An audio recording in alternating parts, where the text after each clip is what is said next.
천하에는 범사의 기한이 있습니다. 그리고 모든 목적을 이룰 때가 있어요. 사람에게는 분명 모든 것이 새로울 것입니다. 다 내가 처음 했지. 다 내가 처음 생각한 거야.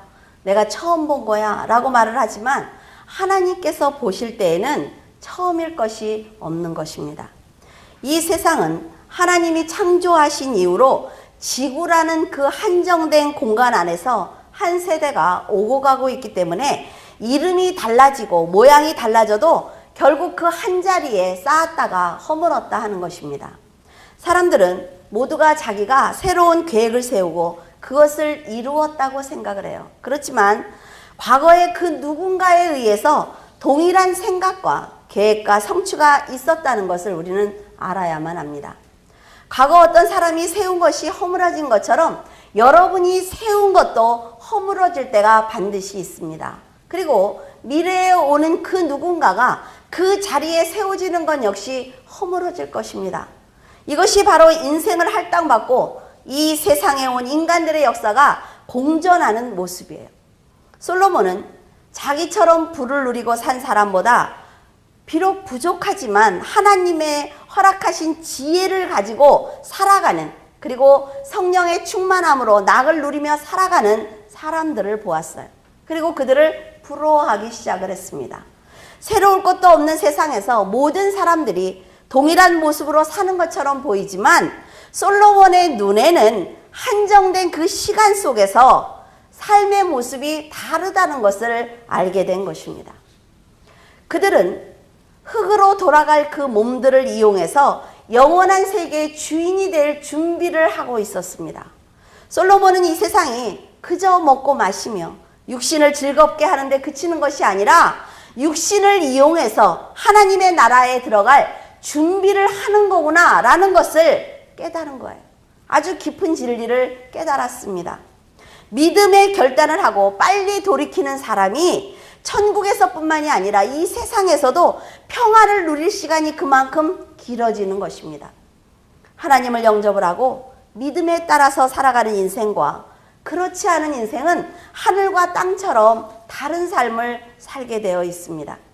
솔로몬과 같이 하나님의 일을 감당해야 된다는 것을 알면서도 세상을 버리지 못하는 인생을 산다면 머리에 서리가 내려앉을 때, 이제 늙어서 머리가 하얗게 백발이 될 때 그에게 남는 것은 후회밖에 없는 것입니다. 솔로몬은 모든 일에는 때가 있다는 것을 알고 있었어요. 그래서 지금 오늘 우리가 읽은 본문처럼 이런 말씀을 기록한 것은 자기처럼 시기를 놓치지 말고 하나님의 때를 위해서 하나님의 뜻대로 살아달라고 말하고 있는 것입니다. 세상에 태어나는 순간부터 사람이든 동물이든 식물이든 생명이 있는 것은 죽음을 향해서 달려가는 것을 피할 수가 없어요. 농부가 식물을 땅에 심고 나서 뽑을 때가 있어요. 기다리는 것입니다. 이처럼 사람이 이 세상에 태어나는 것은 이룰 목적이 있기 때문에 그 목적의 결과는 죽음을 맞이했을 때 판가름 나는 것입니다. 내가 어떻게 살아왔는지 모든 사람들은 바라보면서 그럴 거예요. 어쩌면 그렇게 하나님을 잘 믿고 사십니까? 어쩌면 이렇게 믿음이 좋으세요? 라고 말을 하지만 그가 죽고 나서 하나님 앞에 서면 그가 잘 살아왔는지 잘못 살아왔는지 그때 알 수 있단 말이죠. 알파와 오메가이신 처음과 나중이신 그 하나님이 만드신 것은 반드시 처음과 끝이 있다는 것을 기억해야만 합니다. 반드시 여러분이 무엇을 시작했으면 끝이 있어요. 그렇기 때문에 최선을 다해서 마지막 순간을 준비해야만 하는 것입니다. 사람은 육을 더불어 영혼을 가지고 함께 태어납니다. 육이 흙으로 돌아가는 것처럼 영도 흙으로 돌아가면 세상에서 어떻게 살든 상관없어요. 그런데 생명의 근본인 영은 하나님께 간단 말이죠. 인간의 그 존재 자체였던 혼은 하나님께 가서 심판을 받게 되어 있습니다. 동물의 혼은 땅으로 내려가요. 그래서 그들이 지금 무슨 생각을 갖고 삽니까? 그러나 사람은 다르다 말이죠. 하나님의 은혜와 그리스도를 믿는 믿음으로 시간을 채워야만 세상이 여러분을 범하지 못하는 거예요. 그 시간이 곧 여러분의 인생이 되는 것입니다. 그 인생을 들고 하나님 앞에 섰을 때 하나님은 그 인생을 가지고 심판하시는 거예요. 심판주를 만나면 세상에서 성령과 함께 동행을 했는지, 아니면 세상의 철학과 윤리와 우상을 담고 말씀을 배척했는지 심판을 받게 될 것입니다. 하나님이 육신의 생명을 죄악으로 가득한 이 세상에 보내신 것은 정해진 시간 안에 그리스도의 장성한 분량까지 성장해 달라고 보내신 거예요. 여러분은 여러분의 생존의 시간이 얼마나 남아 있습니까? 여러분이 한번 생각을 해보세요. 나는 몇 살까지 살까? 그러면 앞으로 몇 년이 남았을까? 예수님이 씨앗의 비유로 말씀을 하셨어요. 그리스도의 증인으로 살면서 모든 사람들의 심령에 씨앗을 뿌릴 시간이 얼마나 남았는지, 한 알의 밀알이 죽지 않으면 절대로 열매를 맺을 수 없다라고 말씀하셨단 말이죠. 저는 기도를 하는데 하나님 그런 말씀을 하세요. 자, 네가 만약 죽어서 이렇게 밀이 이렇게 나온다고 해보세요. 그러면 한 알이 죽었는데 몇 알이 맺혔을 것 같으냐? 그러면 만약에 100개가 맺혔다고 생각을 해보세요. 그 100개가 또 땅에 묻어졌을 때, 죽었을 때 몇 개가 될 것 같습니까? 너희들이 하나님 앞에 충성한 그 충성, 상급은 이렇게 헤아릴 수 없다라는 말씀이에요. 여러분, 우리가 충성하는 것은 거저가 없습니다. 성도들이 때를 맞춰서 씨앗을 심어야만 하나님이 마지막 때 뽑아서 알곡은 창고에 들이고 가라지는 불에 던지실 거예요. 성도가 일하지 않으면 불 속에 던져질 가라지들이 너무 많아진다 말이죠. 그래서 성도들은 세월을 아껴야 하는 것입니다. 최선을 다해서 일해야 하는 거예요. 솔로몬이 날 때, 죽을 때, 심을 때, 뽑을 때를 끊임없이 말하는 것은 사람이 정확한 때를 따라서 살아가는 것이 얼마나 중요한지 지금 우리에게 강조하고 있는 것입니다. 여러분은 혹시 사랑하는 사람들의 심령에 엉겅퀴와 가시나무가 울창하게 덮인 것을 보면서도 모른 척하고 있는 것은 아닙니까? 사랑하는 가족들의 심령에 성령의 불을 놓아서 엉겅퀴와 가시나무를 모두 태우고 옥토로 만들어야 되는 그때에 아직도 나에게는 시간이 많이 있지. 좀 더 있다 하지. 좀 더 있다 전도하지. 하려고 하니까 귀찮아. 이런 생각에 여러분 수수방관하고 있는 건 아니에요. 복음은 때를 얻든지 못 얻든지 영혼을 위해서 간절히 기도해야 합니다. 복음은 분명 세상 사람들의 마음에 뿌리 내리기가 아주 어려워요. 그러나 여러분들이 던져야만 뿌리를 내린다 말이죠. 뿌리를 내리게 하시는 것, 자라게 하시는 건 하나님이 하시겠다고 그랬어요. 우리는 열심히 던져야 합니다. 하지만 성도들이 뿌려보지도 않고 포기해버린단 말이죠. 그러면 하나님의 구원의 역사는 힘있게 일하실 수 없는 거예요. 확장될 수 없습니다. 여러분이 내가 지금 저 사람보다 더 어려운 처지인데 내가 절한다고 들을까? 이렇게 염려하고 있는 사이에 그 영혼이 지옥불에 떨어지는 것을 보게 될 것입니다. 아무리 생각해도 지금은 때가 아니야. 이런 비겁한 마음은 스스로 만든 불신앙 안에 갇혀서 복음을 전해보지도 못하고 때를 놓치는 것입니다. 때는 사람이 정하는 것이 아니에요. 하나님께서 정하시는 것입니다. 우리는 주어진 때에 맞춰서 움직여야만 열매를 얻을 수가 있다 말이죠. 여러분은 하나님의 때를 알고 싶거든 기도하세요. 내가 하나님의 때를 어떻게 합니까? 기도하시라 말이죠. 영적으로 예민하세요. 하나님의 말씀을 읽고 하나님 앞에 기도하면 영적으로 예민하게 됩니다. 그래서 그 때를 자연스럽게 알아져요. 2절에서 8절을 보면 솔로몬은 세상을 살아갈 때 모든 사람은 반드시 잘 판단해서 행동해야 하는 때가 있다라고 말하고 있습니다. 그것이 어떤 일이든 품고 버리는 때를 잘 판단하지 못하거나 행하지 못하면 반드시 어려움을 당하게 된다는 얘기예요. 세상의 모든 것이 때가 있는 것은 바로 하나님께서 모든 때를 정하셨다는 것을 알 수가 있습니다. 그래서 하나님이 창조주라는 것을 알 수가 있어요. 사람은 자기가 때를 정해서 뜻을 성취하려고 합니다. 그러나 모든 때는 하나님께 달렸기 때문에 하나님과 함께 동행하지 않으면 여러분 끝은 반드시 실패할 수밖에 없어요. 여러분은 인생이 내 것이 아니라는 것을 알고 계십니까? 여러분의 출생이나 자녀들의 출생은 계획해서 되는 것이 아닙니다. 그리고 육신을 벗는 것 역시 마음대로 되는 것 아니라 말이죠. 모든 사람들은 다 그렇게 얘기를 합니다. 자는 것처럼 죽고 싶다.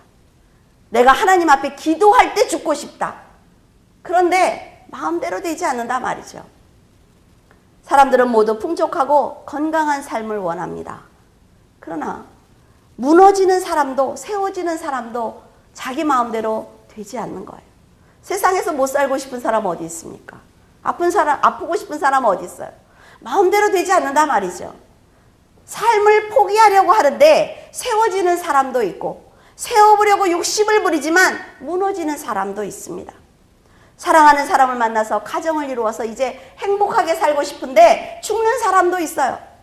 원치 않는 사건을 만나서 재물을 잃어버리는 사람도 있습니다. 이렇게 인간은 하나님이 주신 시간 속에서 아주 작은 몸짓으로 동참을 할 뿐이라 말이죠. 아무것도 할 수가 없어요. 그래서 하나님을 영접하지 않는 사람은 그렇게 말을 합니다.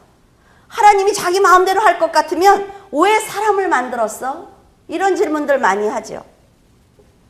그런데 인생을 통해 가라지와 알곡을 갈라서 하나님의 자녀를 천국으로 보내기 위해서는 반드시 인생이 필요한 것입니다. 하나님의 택함은 믿음 안에서 드러나는 거예요. 저 사람은 하나님이 택했어, 저 사람은 하나님 택하지 않았어가 아니라 믿음으로 하나님 앞에 자기의 생명을 드릴 수 있는 사람은 하나님이 택하신 자입니다. 복음은 가두어 두지 않았어요. 그래서 누구나 들을 수 있고 영접할 수 있습니다. 자신의 선택으로 복음을 영접하지 않고는 하나님을 편협하다라고 말하는 것은 결국 자신의 결정이기 때문에 하나님을 비방할 자격이 없는 것입니다. 그 사람은 하나님의 뜻과 다르게 천국과 지옥을 믿지 않기 때문에 복음을 영접하지 않은 거예요. 그리고 하나님에 대해서 불평, 불만을 토로합니다. 히스기야 왕은 죽을 수밖에 없는 병에 걸렸습니다. 그래서 그는 하나님께 정말 열심히 기도를 했지요. 그래서 15년의 시간을 하나님께 덤으로 받았어요. 그리고 광야에서 외치는 소리였던 세례 요한은 헤롯의 잘못된 가정사에 참견하다가 죽음을 당하게 되었습니다. 어떤 인간이든 자기가 원하는 때에 이 세상을 떠나지 못한다, 이것만 보아도 생명의 주인은 하나님이라는 것을 알 수가 있단 말이죠. 주권자이신 하나님이 만들어 놓은 역사라는 그 길 위에서 나에게 주신 내 인생을 어떻게 감당할 것인가 고민하는 것이 성도들이 충성하는 것이고 믿음이에요. 여러분은 초등학교 아이들이 공작하는 것을 보셨죠? 찰흙을 가지고요. 찰흙을 잘 만들어서 사람도 만들고 꽃도 만들고 그래요. 그런데 이렇게 꽃을 딱 붙였는데 자꾸 떨어져요. 사람을 세울 때 자꾸 넘어져요. 그럼 뭐예요? 그 작품은 실패한 것입니다. 하나님께서 여러분의 인생을 작품으로 만드실 때 자녀를 꽃잎으로 만들어 주셨어요. 그런데 잘 간직하지 못했습니다. 가지에 붙은 열매를 믿음으로 주셨어요. 그런데 작품을 함부로 다루다가 그 열매를 떨어뜨린다면 그 작품은 실패라 말이죠. 하나님께서 몇 번 손상된 부분을 고쳐주실 거예요. 다시 세워주실 것입니다. 그런데 본인이 그 작품을 아끼지 않는다면 인생은 더 이상 빛을 발할 수가 없는 거예요. 하나님께서 원하시는 대로 잘 보존하는 것이 바로 사명을 감당하는 것입니다. 이렇게 하나님의 섭리와 뜻대로 순종한 사람들은 로봇처럼 시키는 대로 일하는 것이 아닙니다. 하나님께서 이렇게 인생을 만들어 주셨어요. 그러면 이 가지의 열매를 몇 개 더 이렇게 붙이면 더 예쁘겠다. 이 꽃 봉오리를 이렇게 활짝 피면 훨씬 예쁘겠다 라고 고민한단 말이죠. 그래서 그 인생을 더 아름답게 만들어가는 거예요. 이런 성도는 하나님께서 달란트와 능력을 부어주십니다. 그래서 더 많은 일을 감당할 수 있도록 지혜를 주신다 말이죠. 그 성도는 그 인생이 하나님의 은혜로 큰 기쁨과 감사와 찬양으로 살다가 때가 되면 하나님 앞에 가는 것입니다. 그런 인생을 하나님은 살라고 우리에게 말씀하신다 말이죠. 하나님의 맡기신 성도의 자리를 지키는 것이 이 땅에서 우리가 해야 할 사명입니다. 하나님의 뜻에 동참하는 거예요. 세워주신 자리에서 믿음으로 순종했던 믿음의 조상들은 지금 하나님 안에서 영원한 축복을 누리고 있을 것입니다. 4절에 보면 울 때가 있고 웃을 때가 있으며 슬퍼할 때가 있고 춤을 출 때가 있다, 이렇게 말한 것은 생존 세계에서 일어나는 사건에 따라 인간이 어떻게 반응하는지 보여주는 아주 좋은 예입니다. 여러분, 자, 이 사건이 하나가 터졌어요. 그런데 앞에서 이 사건을 보는 사람과 뒤에서 보는 사람은 다릅니다. 앞에서 보는 사람은 우는데 뒤에서 보는 사람은 웃는다 말이죠. 동일한 문제임에도 불구하고 슬픔에 흔들릴 수도 있고 춤을 출 만큼 기쁜 일일 수도 있어요. 이게 인생이에요. 월드컵 여러분 무슨 경기 같은 거 이렇게 보면 어때요? 큰 경기를 보면 거기에 자기의 모든 생명을 거는 사람이 있어요. 막 흥분하다 죽는 사람이 있습니다. 근데 여러분 생각을 해보세요.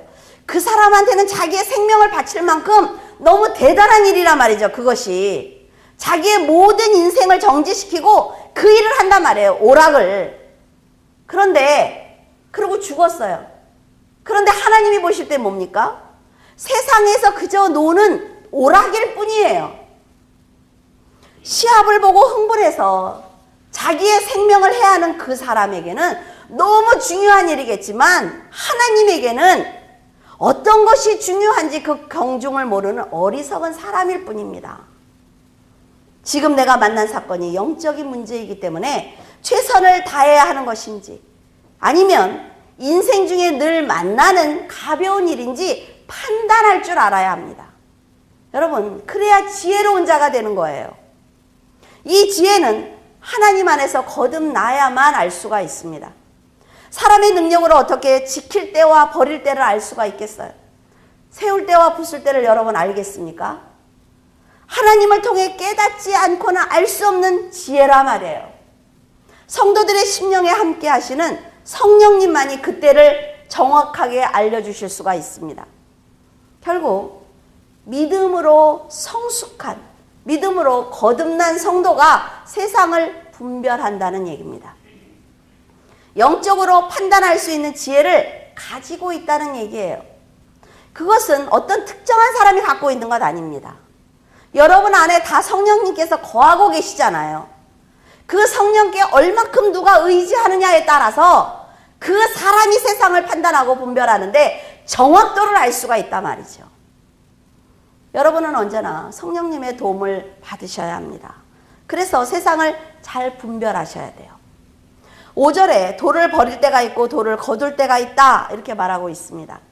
성경에는 예수님을 산돌, 반석, 흰돌 등으로 표현하고 있습니다. 유대인들은 성전의 건축자로 택함을 받았지만 그들은 예수님이 성전을 건축하는 재료로 합당하지 않기 때문에 그렇게 판단해서 예수님을 버리고 말았어요. 그러나 예수님은 하나님 집의 모퉁이의 머릿돌이 되셨습니다. 지금도 유대교의 지도자들처럼 예수님을 가치 없게 생각하는 사람들이 있어요. 그래서 너무나 쉽게 버립니다. 그냥 내 인생에 어떤 이렇게 구멍이 뚫어졌을 때 거기에 메꾸려고 버린 예수님을 다시 집어서 메꿔놓고 더 좋은 돌이 생기면 버려버린단 말이죠. 여러분, 십자가에서 죽으신 예수님이 너무나 초라하게 보여서 그래요. 그러니까 내 인생에 전혀 도움이 되지 않을 것 같으니까 주저하지 않고 버립니다. 그러나 그 머릿돌을 중심에 세우지 않아서 땅을 치며 후회하고 눈물을 흘릴 날이 반드시 있습니다.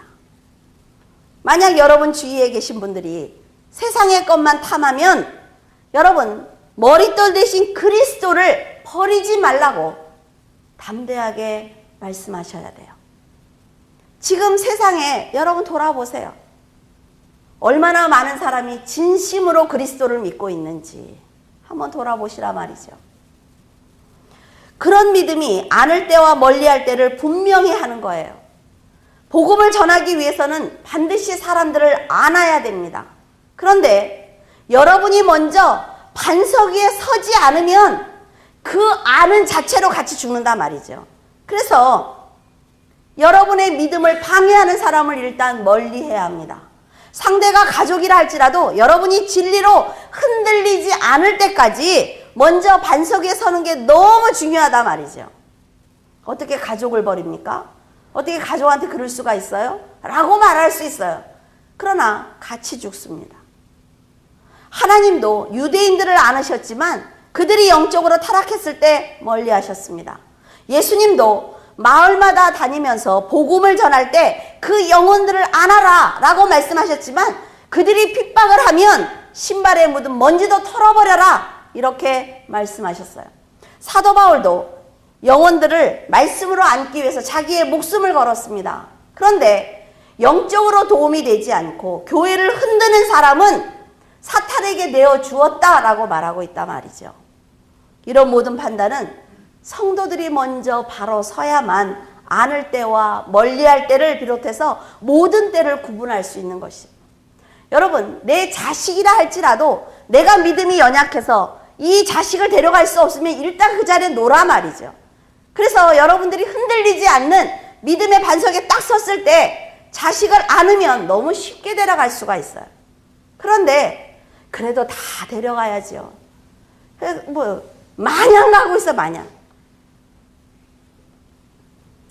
사람의 비유를 맞추려고 하면 복음을 전할 때를 절대로 얻지 못합니다. 세상 사람들의 마음은 밑이 보이지 않는 낭떠러지와 같아서 사람의 마음을 얻고 복음을 전하려고 하면 절대로 때를 얻지 못한단 말이죠. 여러분, 낭떠러지처럼 그렇게 뻥 뚫린 그 사람들의 마음을 뭘로 메꿔줄 수가 있겠어요? 그래서 하는 일들이 있습니다. 그 사람의 하소연을 들어줘요. 만나서.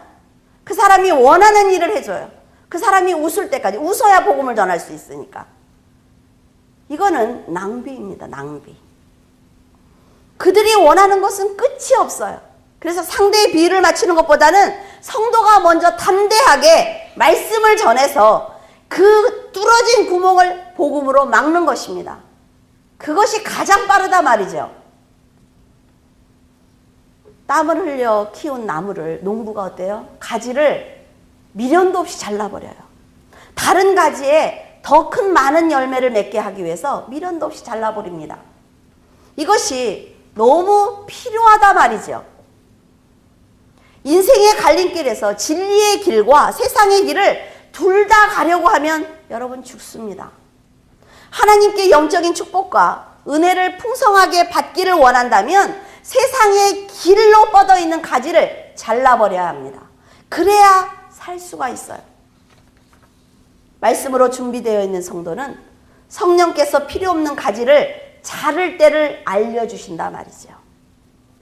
복음을 전할 문을 활짝 열어놓고는 복음을 전하도록 그 때를 알려주십니다. 걱정하지 말라는 거죠. 언제 복음을 전해요? 언제 일을 해요? 목사님이 일하는 거를 알려줘야지요. 나 무슨 일을 해요? 라고 묻는단 말이에요. 그걸 저한테 묻지 말라는 거죠. 인간의 마지막이 죽음이라면 헛되고 헛된 수고로 시간을 낭비하지 말고 하나님의 품에 안길 그날을 예비하면서 오늘을 한번 살아보면 내가 오늘 무엇을 해야 되는지 알 수가 있습니다. 솔로몬은 육적인 때와 영적인 때를 구분하지 않고 살아왔던 자기의 삶을 후회하고 있습니다. 이처럼 간절한 솔로몬의 권면을 듣고도 여러분의 마음이 열리지 않는다면 그 누구도 여러분을 도와드릴 수가 없어요. 솔로몬은 여러분에게 이렇게 말하고 싶은 것입니다. 죽은 것처럼 보이는 겨울나무가 봄이 되면 새싹이 나오는 것처럼 우리의 인생이 헛되고 헛되지만 하나님이 천국이라는 그 상급을 만들어 놓으시고 그 상급을 주시기 위해서 지금 다시금 너에게 봄을 주니까 열심히 살아야 된다고 말하고 있는 거예요. 여러분, 헛된 인생을 열심히 살 때 인생은 더욱더 헛되고 헛됩니다. 그런데 그 안에서 흐르는 하나님의 은혜는 더욱 확실하게 보여요. 내가 이렇게 열심히 하면 뭐 할까? 내가 이렇게 최선을 다하면 뭐 할까? 헛되고 헛되다 말이죠. 저는 그럴 때가 있습니다. 아이들이 미국에서 온다 그러면 저는 이렇게 왔을 때는 별로 감사하지 않아요. 이렇게 온다고 그럴 때 막 설레잖아요. 감사하고. 왜? 오면 금방 가요. 헛되다 말이죠. 헛돼요. 인생이라는 거는 그저 우리의 인생 중에 뭐가 돼? 그거야 그거 막 이러는데 어때요? 여러분 다 지나갔어요. 이제 여러분들에게 오는 것은 하나님을 만나는 그 자리입니다. 이제 그 자리에서 내가 오늘을 어떻게 살았다고 말씀을 드려야 되는데 여러분은 솔로몬의 이 헛되고 헛된 이 얘기를 들으면서 어떤 생각을 하셨습니까? 정말 내가 하나님을 만났을 때 하나님 저는 다른 건 잘 모르겠어요. 근데 이거 한 가지는 하고 왔어요. 뭐 이런 게 있어야 되잖아요. 그죠? 하나님께 지혜를 구하면 바른 때를 판단할 수가 있습니다. 하나님께 지혜를 얻지 않고 세상 일을 하면 늘 똑같은 일만 하고 있단 말이죠. 미련하게. 그러나 하나님께 지혜를 구하면 세상 일도 너무나 간단하게 해결할 수가 있어요. 그게 보인단 말이죠. 여러분은 그런 성도가 되시기를 바랍니다. 기도하겠습니다. 할렐루야. 살아서 역사하시는 하나님, 은혜를 감사를 드립니다. 아버지 하나님, 저희들이 한 치 앞도 모르는 인생을 살아가고 있는데 무엇을 할 수가 있겠습니까? 그러나 저 혼자 있을 때, 저희들끼리 있을 때 한 치 앞도 알 수 없고 어떤 길이 옳은 길인지 알 수 없지만 예수 그리스도의 그릇에 담기면 주님께서 저희들을 데리고 가실 터이니 저희들이 그런 고민을 할 필요가 무엇이 있겠습니까? 하나님께서 저희들을 그릇에 담아 한 마을에 들어가 내려놓으시면서 여기서 복음을 전하라고, 그러면 내가 데리러 오겠다고 말씀하시면 복음을 전하고 있으면 되는 것이고, 너희들이 여기서 쉬라고 말씀하시면 쉬면 되는 것입니다. 그것을 알지 못하니 언제 쉬어야 되느냐고 불평하고 언제 일해야 되느냐고 분노하고 있습니다. 아버지 하나님, 저희들의 어리석음을 용서하시기를 원합니다. 아버지, 물줄기 교회 성도들 말씀을 많이 배웠습니다. 이제는 그 때를 판단하여 하나님의 뜻대로 행하는 귀한 자들로 세워주시옵소서. 그래서 이들을 통하여 더 많은 사람들이 뒤를 따르게 하시고 그 길을 가다 보니 예수 그리스도를 만날 수 있도록 하나님 축복하여 주시옵소서. 아버지 하나님께서 귀한 성도들을 축복하시고 이 어려운 때에 아버지 모든 삶을 지켜주시옵소서. 주님께서 함께 하심을 감사하며 우리 주 예수 그리스도 이름으로 기도드립니다.